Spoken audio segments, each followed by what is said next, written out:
교회가 저희 교회처럼 이제 이렇게 사람들이 뭐 10여 명 이렇게 있을 때는 별 문제가 없어요. 별 문제가 없는데 교회가 성장하다 보면 뭐 30명, 50명, 100명 뭐 이렇게 성장하다 보면 꼭 문제가 발생하죠. 오늘 본문 1절에도 보죠. 그때 제자가 더 많아졌는데 헬라파 유대인들이 자기의 과부들이 매일의 구제를 받으며 히브리 사람을 원망하니, 그죠? 사람들이 이제 많아지니까 이제 여기저기서 불만의 목소리들이 이제 터져나오기 시작하는 겁니다. 물론 그 전에도 문제가 있었겠죠. 그렇지만 사람들이 적을 때는 이렇게 융통성 있게 어떤 일을 처리하게 되는데 사람들이 많아지게 되면 그런 문제들이 잘 빨리빨리 처리가 안 돼요. 예, 그리고 또 이제 어떤 불만의 목소리들이 생겨나게 되죠. 그래서 이제 교회가 성장을 하기는 해야 되는데, 그렇죠? 영적, 양적으로 성장을 해야 되잖아요. 근데 성장을 하기 위해서는 조금 아까 이제 사람들이 많으면 불만의 목소리들이 생기고 이제 이런 일들이 발생을 하는데, 그러면 교회가 지속적으로 성장하기 위해서는 우리가 어떤 점에 유의를 해야 되는가라는 부분에 대해서 오늘 본문을 중심으로 한번 생각해 보겠습니다. 먼저 교회가 지속적으로 성장하기 위해서 또 하나님의 말씀으로 건전하게 성장하기 위해서는 말씀이 중심이 되어야 됩니다. 당연한 얘기지만은 항상 하는 얘기지만 말씀이 중심이 되어야 됩니다. 오늘 본문 말씀에 보면 2절에 보면 12사도가 모두 제자를 불러 이르되 우리가 하나님의 말씀을 제쳐놓고 적대를 일삼는 것이 마땅하지 아니하니 그랬잖아요. 그러니까 하나님의 말씀을 제쳐놨다는 얘기예요. 그러니까 그때 제쳐놨다고 해서 하나님의 말씀을 소홀히 했다라기보다는 너무 바쁘니까 사도들 12명이 뭐 봉사하는 일도 신경 쓰고 말씀 가르치는 일도 신경 쓰고 뭐 말씀 전파하는 일도 신경 쓰고 전도도 신경 쓰고 그러니까 몸이 뭐 10개라도 부족한 거죠. 그러니까는 여기 말씀드린 것처럼 하나님의 말씀을 연구하고 전파하는 일에 대해서 좀 미뤄놨다는 얘기죠. 저 같은 경우도 뭐 좀 솔직하게 말해서 제가 일하는 호스피스들이 바쁘다 보면 말씀 준비하는 게 조금 시간이 쫓기게 되거든요. 그러니까 이제 그래서 하나님의 말씀을 제쳐놓고 접대라고 그러면 좀 이상한데 봉사라는 말로 좀 바꾸는 게 좋을 것 같아요. 그죠? 예, 구제와 봉사를 일삼는다는 것이 마땅하지 아니하니 그랬어요. 그러니까 말씀이 중심이 되는 교회가 되어야 된다는 얘기죠. 예수님께서 공생애를 시작하기 전에 3가지 시험을 당했잖아요. 3가지 시험 중에서 제일 첫 번째 시험이 뭐죠? 돌을 떡으로 만들라는 거죠. 그러니까 우리 육신을 가지고 있는 동안에는 이 떡이라는 거를 무시할 수가 없어요. 그러니까는 이 몸을 지탱하기 위해서 물질적인 것을 우리가 무시할 수가 없다라는 얘기죠. 예, 그런데 그래서 말씀이 중심이 되는 삶을 살아야 되는데 우리가 항상 뭐 말씀이 중심이 되는 삶을 살아야 된다. 뭐 새벽 예배도 열심히 나오고 뭐 예를 들면은 뭐 금요철화도 나오고 막 성경 참석한다 이런 얘기도 있지만 말씀이 중심이 되는 삶이라는 무엇인가라는 부분에 대해서 사도 바울이 로마서 12장 1절에 여러분이 잘 아시는 말씀인데요. 로마서 12장 1절에 보면 사도 바울이 그러므로 형제들아 내가 하나님의 모든 자비하심으로 너희를 권하노니 너희 몸을 하나님이 기뻐하시는 거룩한 산 제물로 드리라. 이는 너희가 드릴 영적 예배니라라고 권면하고 있죠. 그러니까 말씀이 중심이 된다라는 그 삶이라는 얘기는 바로 이걸 얘기하고 있어요. 그러니까 하루에 24시간씩 7일을 곱하면은 168시간인데요.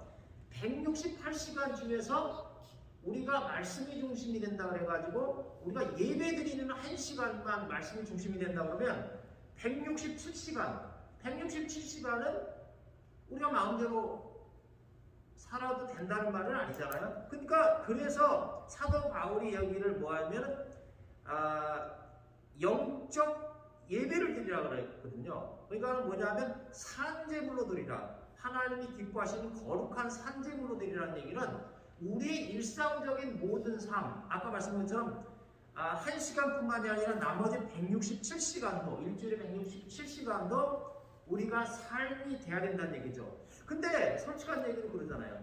우리 지금 이제 예배를 드릴 때 우리가 이렇게 옷도 탁 입고 거룩하게 다 앉아 있잖아요. 예, 그렇죠? 그리고 조금 답답하더라도 이렇게 앉아 있고, 예? 그러죠. 근데 만약에 나머지 167시간도 이렇게 예배 드릴 때처럼 좀 거룩하게, 예?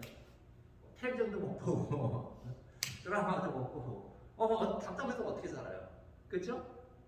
그럼 어떻게 사는 것이 산 제사를 드리고 산 예배를 드리라는 거냐? 이제 여기서 이 거룩하리라는 건 조금 아까 우리가 찬송도 불렀는데 거룩하다라는 의미는 헬라어로 보면은 다름, 분리, 구별 그런 뜻을 가지고 있대요. 거룩하게 산다라는 것은 다르다, 분리된다 이런 의미를 가지고 있다는 얘기죠. 근데 여기서 이제 지난주 월요일 날이 아시지 모르지만 지난주 월요일 날이 세계 여성의 날이었어요.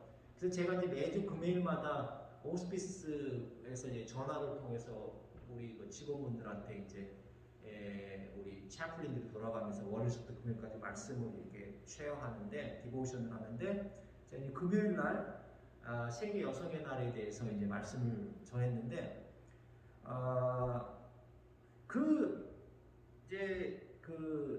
공자님 말씀 중에 논어에 보면 논어에서 예와 악을 중요시 여기거든요. 근데 예라는 거는 뭐냐면 질서를 얘기를 해요.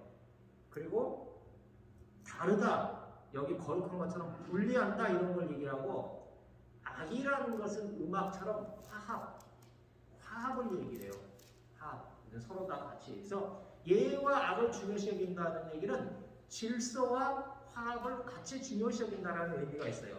근데 여기서 거룩하다라는 얘기는 다르다라는 건데, 제가 지난번 설교할 때도 한번 말씀드렸지만 삼강오륜이라는 게 잘못 해석되어 왔다고 했잖아요. 그러니까 뭐냐면 부부 유별이다 그러면 남편과 아내는 다르다라는 건데, 그거를 차별의 의무를 해가지고 남편은 여자보다 위에 있다, 그런 식으로 잘못 해석한다는 얘기죠.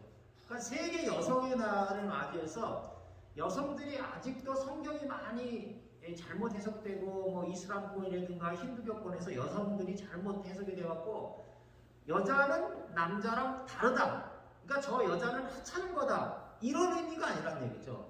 다르다라는 거는 서로 다 아까 얘기한 것처럼 다르니까 우리가 존중을 받아야 되고 같이 서로 다 이해를 해야 된다는 말이죠. 그래서 이 거룩하다는 얘기는 우리가 크리스찬과 난 크리스찬들하고 우리가 다르다라는 생각을 가져야 된다는 얘기예요. 그래서 근데 우리가 크리스찬이 아닌 사람들은 저 사람들은 어차피 지옥불에 떨어질 사람들이야, 저 사람들은 하찮은 사람들이야, 저 사람들은 내가 무시해야 돼, 이런 말이 아니라 저 사람들이 난 크리스찬들도 언제 구원을 받을지 모르거든요.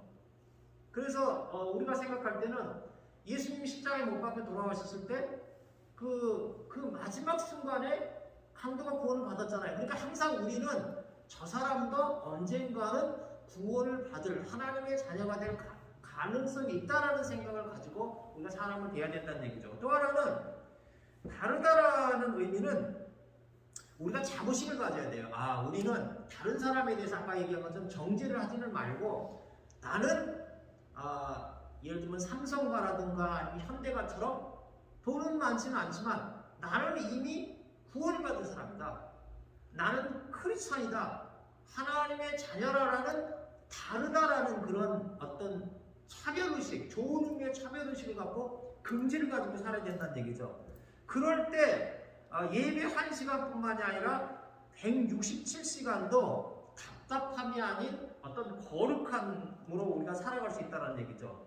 그래서 우리가 생각하는 그 예배의 의미는 지금 말씀드린 것처럼 이 1시간 예배와 나머지 167시간을 분리할 수 있는 것이 아니라, 우리가 지금 예배를 드리는 1시간은 우리의 원동력이 되는 거야. 우리가 성령을 받을 수 있는 힘이 되는 거고, 나머지 167시간. 그래서 1시간만 거룩한 예배를 드리고 나머지 167시간을 그냥 뭐 적당히 살 수 있다거나 안에 167시간은 굉장히 거룩하게 사는데 예배는 우리가 또 뭐 적당히 드리고 뭐 참석은 안 해도 되고 이렇다는 의미가 아니라 예배 드리는 1시간과 나머지 167시간은 뗄래야 뗄 수가 없는 그런 관계라는 얘기죠. 그래서 한 가지 예화를 들겠는데요.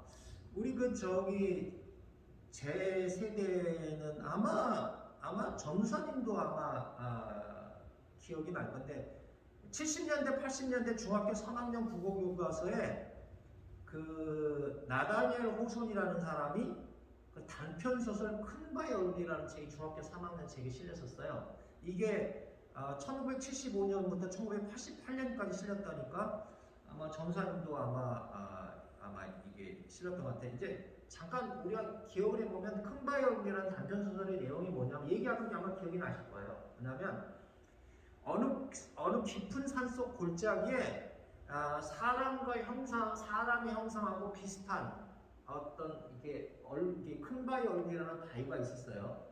그런데 그 마을에는 전설이 있었어요. 뭐냐면 그 마을에 태어난 사람 중에서 위대한 사람이 태어날 것이다. 근데 그 위대한 사람의 얼굴이 저 큰 바위 얼굴하고 아주 비슷할 것이다. 네, 이제 이런 전설이 있었어요. 근데 이제 그 마을에서 태어난 그 어니스트라는 아이가 있었는데 정직하다는 뜻이죠. 어니스트라는 아이가 있었는데 그 아이가 어렸을 때서부터 그 전설을 믿고 자라는 거예요. 자라는데 이제 이 아이가 점점 자라서 이제 중학교도 졸업하고 고등학교도 졸업하니까 이제 많은 사람들이 와서 그 마을 출신들이 유명한 정치가도 되고 돈을 많이 번 사업가도 되고 또 유명한 소설가도 되고 또 전쟁에서 이기고 돌아온 장군도 돼가지고 내가 바로 저 큰 바위 얼굴하고 닮았다 라고 이제 막 얘기를 하는 거예요. 근데 요즘 말로 뭔가 2%가 부족해. 그 사람들을 유명한 정치가라든가 장군들을 보면 뭔가 안 닮았어. 그래서 이 어리스도 계속 기다리는데 그런 닮은 사람이 안 나타난 거예요. 근데 이제 그러면서 이 어니스트는 그 마을을 떠나지 않고 농부로서 산골이니까 계속 농사를 지면서 계속 스스로 이렇게 성경을 읽고 그래서 전도자가 된 거예요. 그러니까 쉽게 얘기하면 선교사, 뭐 이렇게 목사님이 된 거예요. 우리 그리스도교회 같은 경우도 이제 예전에는 다 그랬죠. 신학 공부를 꼭 안 해도 자기가 열심히 성경 공부를 해가지고 이제 그 자체 그 교회 목사님이 된 거야. 그래 이분은 뭐 신학 공부를 특별히 안 했지만 항상 성경을 연구하고 또 이 삶이 이 자기 삶에서 우러나오는 설교를 하니까 오히려 저 도시에 있는 사람들이 이 어니스트라는 분의 목사님의 설교를 들으러 오는 거야. 그게 산골짜기를 찾아서 왜냐하면 삶에 우러나는 설교를 하니까. 그런데 이제 어느 날 이분이 설교를 하고 있는데 그 마을 출신의 유명한 시인이 그분의 설교를 이렇게 딱 들으면서 갑자기 딱 일어나가지고 저 어니스트가 바로 큰 바위 얼굴이다 이렇게 외친 거야. 사람들이 이렇게 보니까 바로 그 어니스트가 바로 큰 바위 얼굴하고 닮았다는 거예요. 그러니까 이 이야기에서 우리가 들을 수 있는 거, 우리가 교훈을 얻을 수 있는 건요.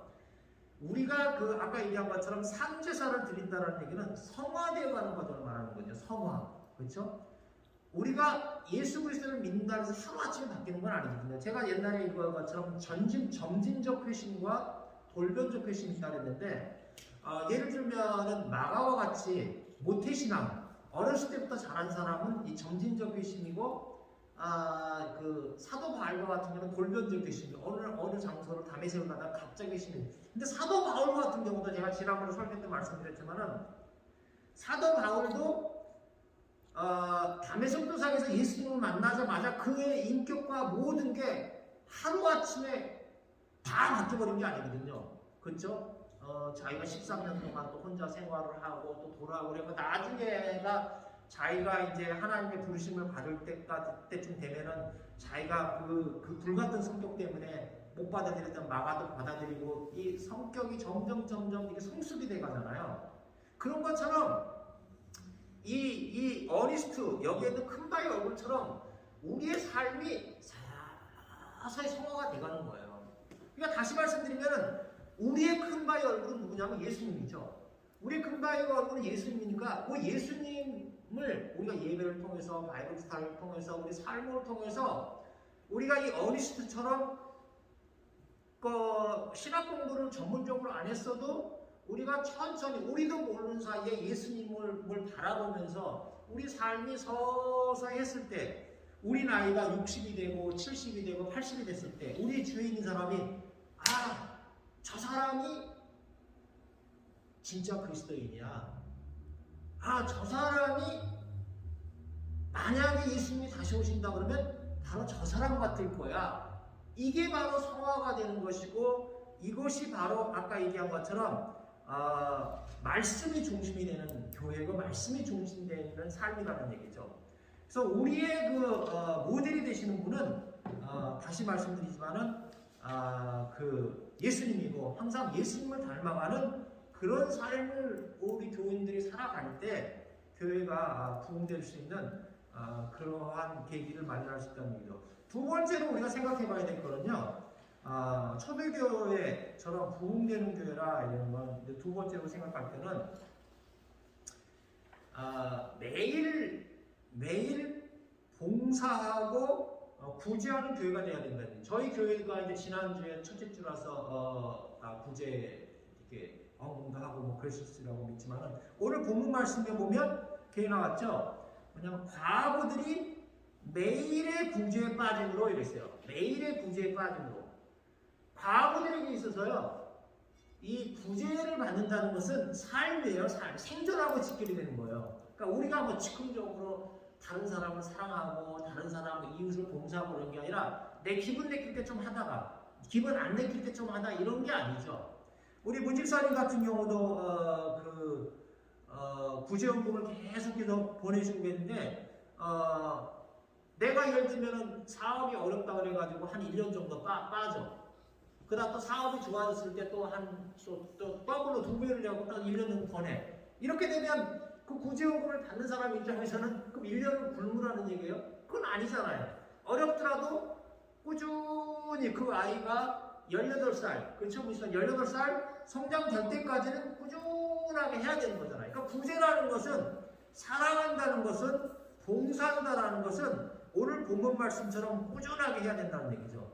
그리고 이제 우리가 오늘 생각해 보아야 될 거는 오늘 본문 말씀을 보면 7명의 집사를 뽑았다 그랬거든요. 7명의 집사. 근데 그러니까 7명의 집사니까 7명의 집사님들이 이제 과부들에게 있어서 구제품을 나눠주는 데 있어서 7명의 집사님들이 전담적으로 하는 거구나 이렇게 오해하시면 안 돼요.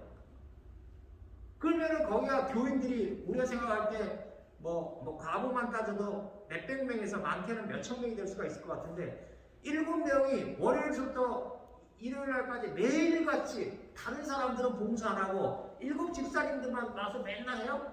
그 시간도 부족하고 체력적으로 감동이 안 되는 거예요. 여기서 7명의 집사님을 뽑았다는 얘기는 요즘 말로 얘기하면 구역장 같은 걸 뽑은 거예요. 그래서 우리 교회 같은 경우는 교회가 작으니까 식사봉사 같은 경우 할 때는 이제 뭐 한 분이 우리 돌아가면서 하지만 큰 교회에서 식사봉사 할 때는 어때요? 예를 들면 식사봉사 할 때 그러면 구역에 돌아가면서 하잖아요. 그리고 거기에 그 구역장이라든가 이런 분들이 책임을 지고 하잖아요. 그래서 여기서 7명의 집사를 뽑았다는 얘기는 구역장 같은 거예요. 제가 생각할 때는 뭐 성경에 자세하게는 안 나와 있지만 그러니까 여기서 7명이라는 얘기는 월, 화, 수, 목, 금, 토, 일 그렇죠? 돌아가면서 그렇죠? 그 집사님들도 매일 나오면은 이 집사님들도 수대반 집사님들처럼 말씀도 또 가끔 전하기도 하고 전도도 하고 그래야 되는데 이 7명의 집사님은 맨날 구제만 접대만 하나요? 그건 아니잖아요. 그러니까 이제 월화 수목 금토 일 그래서 7명의 집사님들이 교육장의 역할을 했을 것 같아요. 그런데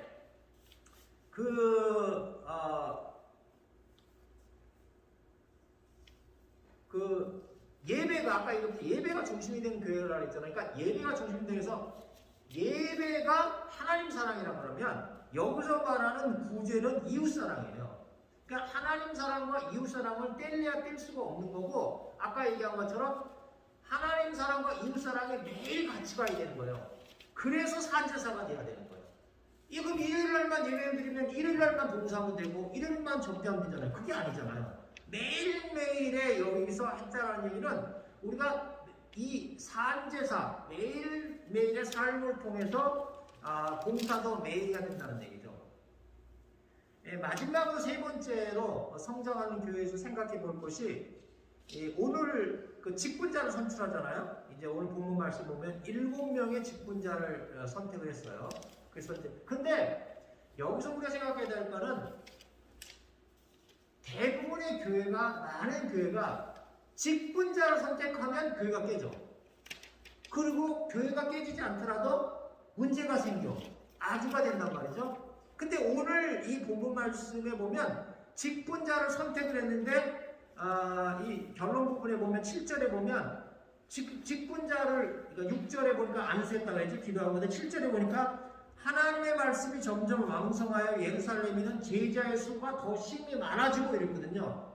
직분자를 임명을 했는데 오히려 교회가 부흥이 되고 더 왕성해지고 또 허다한 제사장의 무리, 다시 얘기하면 유대인들, 예수님을 안 믿던 사람들이 이 도에, 여기서 말하는 도는 옛날에는 기독교도 도라고 그랬었죠. 그러니까 기독교로 개종을 했다는 얘기예요. 개종을. 직분자를 뽑았는데, 그러니까 오히려 제일 처음 시작할 때는 불평불만을 하고 원망이 되고 교회가 오히려 깨지려고 그랬었는데, 직분자를 뽑으니까 오히려 그런 원망들이 다 사라지고 교회가 성장이 됐다는 얘기예요. 그러니까 다시 말씀드리면은 직분자 선출을 중심으로 해서 교회가 오히려 하나가 되고 교회가 성장할 수 있는 발판이 됐다는 얘기예요. 왜 이런 일들이 발생을 했나, 가만히 이걸 따져봐야 돼요. 아니, 어떻게 직분자를 했길래 요즘 현대교회는 직분자만 뽑으면 교회가 갈라지고 싸우고 그러는데, 이 교회는 도대체 어떻게 사람들을 뽑았길래, 그러니까 이제 오늘 본문 말씀 보니까, 오늘 본문 말씀에 보니까 어떤 사람을 뽑으라고 그랬냐면 성령과 지혜가 충만하여 칭찬받는 사람 7을 택하라고 했구나. 3절에 보니까 그러니까 직분자를 성령과 지혜가 충만하고 칭찬받는 사람 7을 택했구나, 이렇게 생각할 수가 있어요. 근데 요즘도 직분자 뽑을 때 다 성령 충만하다고 그러고 다 칭찬받는다고 다 지혜가 충만하다고 그러지, 뭐 어떤 사람은 직분자 뽑을 때 능력 없는 사람 뽑나요? 그러면은 이 7명의 집사 이외에는 다 성령이 충만하지 않고 지혜가 충만하지 않고 칭찬받지 않는 사람이에요? 여기 뽑힌 7명만 지혜가 충만한 사람이에요? 이제 오늘 말씀을 가만히 보면은, 근데 오늘 그 말씀을 보면 이제 뭘 이해할 수가 있냐면요, 이름들이 다 어려워. 이름들이.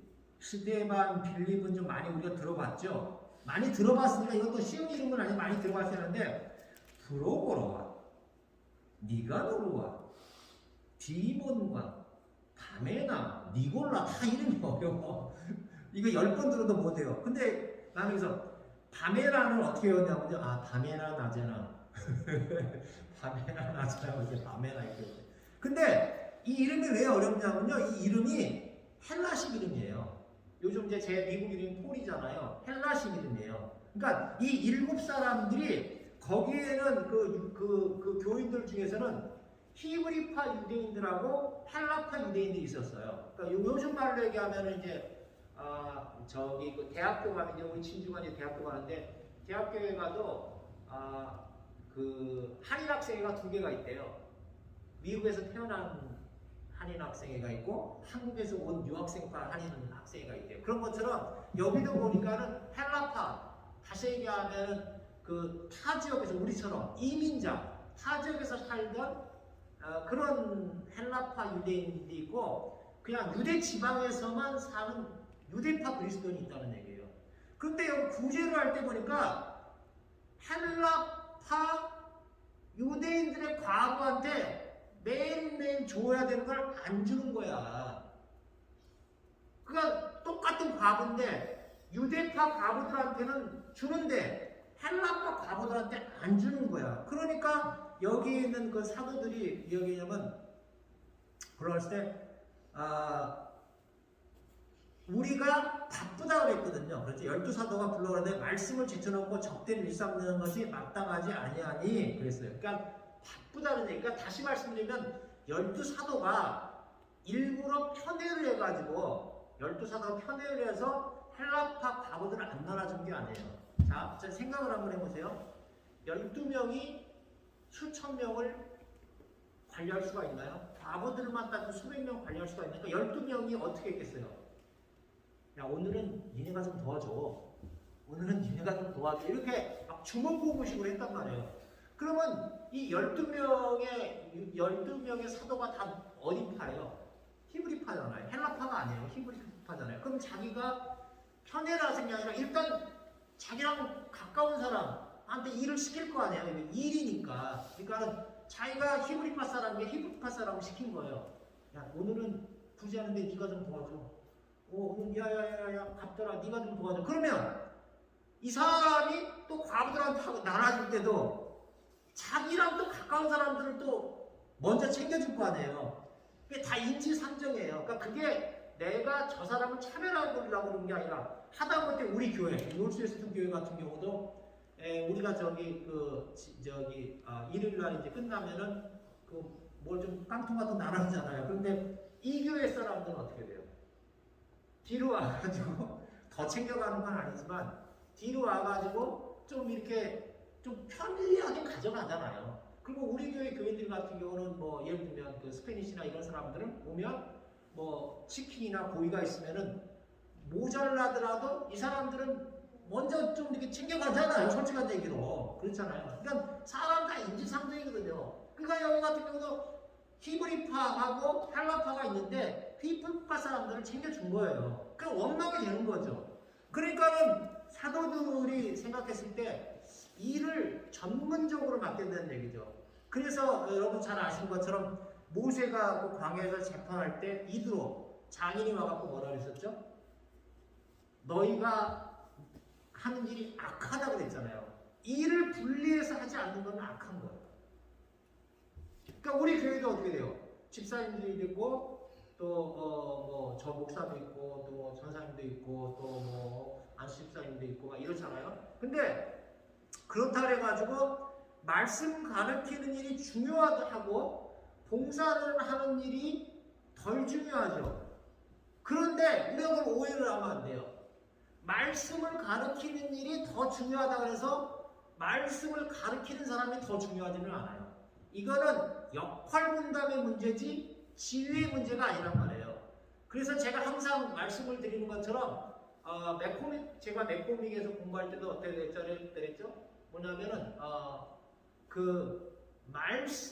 이 목사들은 뭐죠? 말씀을 전담하는 장로, 그 다음에 행정과 구제를 담당하는 장로, 이렇게 일이 딱 분리가 돼 있어요. 선생님, 여기에 있는 그 PCSA 같은 경우도 장로님들이 총회장도 많이 해요. 왜냐하면 똑같은 장로예요. 똑같은 장로. 그러니까 우리 여기 미국 그리스도교회도 그렇고 우리 한인 그리스도교회도 그렇죠. 이게 일이 완전히 분리돼가지고 우리 한인 그리스도교회도 어떻게 되죠? 운영위원장님을 우리 집사님, 안수집사님 맡고 있잖아요. 그러니까 역할, 펑션의 문제라는 얘기죠. 다시 말씀드리면은 여기서 이 문제를 어떻게 해결했냐면 7명의 집사님들이 임명하는데 다 헬라파 사람을 임명한 거예요. 근데 여기서 이게 쉬운 일이 아니라는 걸 여러분 생각해야 되는 게 비율로 보면은 어느 비율이 많겠어요? 히브리파 유대인이 많겠어요? 헬라파 유대인이 많겠어요? 히브리파 유대인들이 절대적으로 많죠.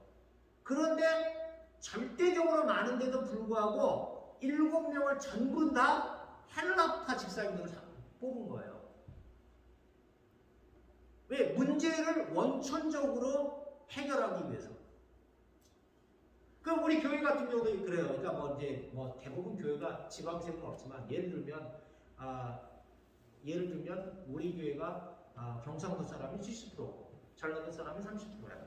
그러면 직분도 대체적으로 뭐 경상도 사람이 70% 가져가고 전라도 사람이 30% 가져가고 사람들 그렇게 생각할 거 아니에요. 그런데 만약에 목사님이 이 30%밖에 교인이 안 되는 사람을 30%밖에 교인이 안 되는 사람을 그렇게 얘기하는 것보다 저렇게 얘기하는 게 낫겠구나. 아까 여성의 날도 있으니까 교인들의 대체적으로 비율이 어떻게 돼요? 여성이 70%, 80% 되고 남성이 20%나 30%밖에 안 되잖아요. 그죠? 그러면 대체적으로 이게 여성들을 많이 직분자 비율을 뽑아야 되는데 교회에 안 그러잖아요. 그죠? 남자들 많이 뽑잖아요. 그러니까 아까 얘기한 것처럼 비율에 상관없이 제가 말씀드린 비율에 상관없이 여기 같은 경우는 100% 헬라파 사람들을 뽑았다는 얘기예요. 또 하나 여기서 우리가 생각해야 될 거는 사도들 12명이 다 어느 쪽 사람들이에요? 히브리파 사람들이잖아요. 그렇죠? 그러니까 사도들이 100% 히브리파 사람이니까 직분을 맡은 사람들은 다 헬라파 사람들을 뽑아도 되는 거예요. 근데 여기서 또 하나 우리가 생각하고 지나가야 될 거는 사도들이 임명했어요, 이 집사님들? 아니잖아요. 투표를 해서 뽑은 거예요. 어떻게 생각하면 너희들 중에서 뭐라 그랬어? 오로지 하더니 너희들 중에서 7사람을 택하라 그랬잖아요. 여기 3절에 보니까 성령과 지혜가 충만하여 칭찬받는 사람 7을 택하라 그랬죠. 그러니까 투표를 해서 뽑은 거나 추천을 한 거예요. 아까 말씀드린 것처럼 히브리파 사람들은 성령과 지혜가 충만한 사람들이 없어요? 그렇지 않잖아요. 그런데 이 히브리파 사람들이 100% 양보해서 뽑았다는 얘기죠. 그러니까 여기서는 7명의 집사님들이 헬라파 사람들이 뽑힌 것도 중요하지만 여기서 더 칭찬을 받아야 될 사람들은 히브리파 기독교인들이에요. 이 사람들이 100% 양보를 해서 저 사람들이 선출될 수 있도록 뽑았다는 얘기죠. 그래서 결론적으로 말씀을 드리면은 어떤 교회 문제가 발생을 했을 때 교회가 문제가 없는 교회는 없죠. 근데 어떤 문제가 발생을 했을 때 그 문제의 원인을 정확하게 파악을 하고 100% 양보를 해야 되는 거예요. 저 같은 경우도 이제 보면은 그 가정생활 하면서도 이제 부부간 관계라든가 이런 걸 볼 때도 이 보통 사람들이 저 같은 경우도 내가 90%를 양보해야 된다 이렇게 생각하면 꼭 문제가 생겨요. 다 사람들 자기가 99% 양보한다고 생각을 해요.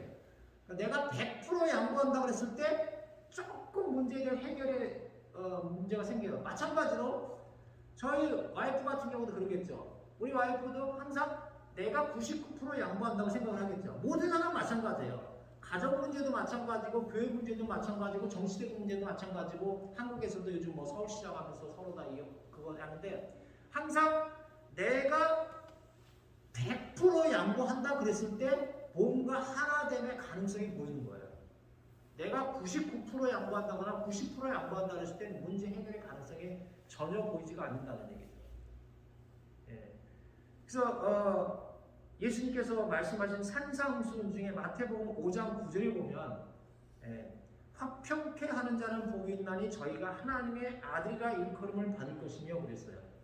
자, 산상수훈 중에 화평케 하는 사람이 가장 큰 복. 저는 하나님의 아들이 되는 것보다 더 큰 복이 어디 있어요? 그렇죠? 그러니까 우리가 화평케 하기 위해서는 어떻게 된다고요? 100% 양보를 해야 된다는 거예요. 무엇을 위해서 100% 양보를 해요? 교회 성장을 위해서? 물론 그것도 중요하죠. 하나 되기 위해서. 우리가 하나 되기 위해서 100% 양보할 때 그렇게 되면 우리가 하나가 되고 하나가 됐을 때 교회가 건전한 의미에서 성장할 수가 있는 거예요. 그냥 뭐 양쪽으로 성장한다고 그런 게 아니라. 그러니까 아까 제가 어니스트 큰바위 얼굴에 얘기한 것처럼 교회의 위치가 안 좋아서 교회가 부흥을 안 한다거나 아니면 제자 교육 프로그램이 안 좋아서 교회가 성장을 안 한다거나 뭐 그런 거 아니에요. 아까 뭐라 했죠? 그 어니스트 목사님이 산골짜기에서 말씀을 전했지만 그분이 삶을 통해서 그러한 그 은혜로운 말씀을 전했을 때 우회로에서 사람들이 찾아오는 거예요. 우리 교회가 말씀을 전하는 저라든가 아니면 전도사님이라든가 가끔씩 말씀을 전하시는 안수 집사님들의 말씀도 좋아야 되죠. 그렇지만 우리 교회가 정말로 하나 되는 모습을 보였을 때, 하나님 사랑, 이웃 사랑하는 모습을 보였을 때 외부에서 사람들이 찾아와서 우리 교회가 성장할 수밖에 없다라는 거죠. 그래서 우리 교회가 초대교회처럼, 오늘 본문에 보는 것처럼 이 초대교회처럼 항상 100% 양보함으로써 어떤 일을 하든지 항상 주님 안에서, 하나님 안에서 성장할 수 있는 놀세스도 아닌 그리스도 교회 되기를 간절히 청합니다. 기도하시겠습니다.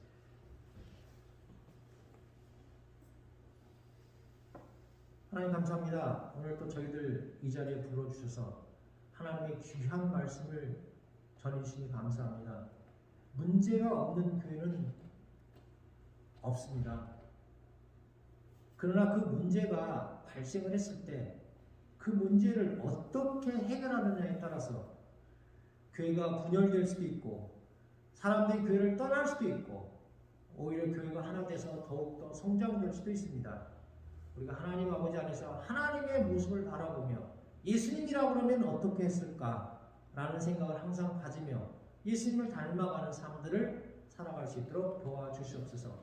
이 모든 말씀 주 예수 그리스도 이름 받들어 간절히 기도드렸습니다. 아멘. 주 예수 그리스도 이름 받들어 간절히 기도드렸습니다. 아멘. 오늘 저기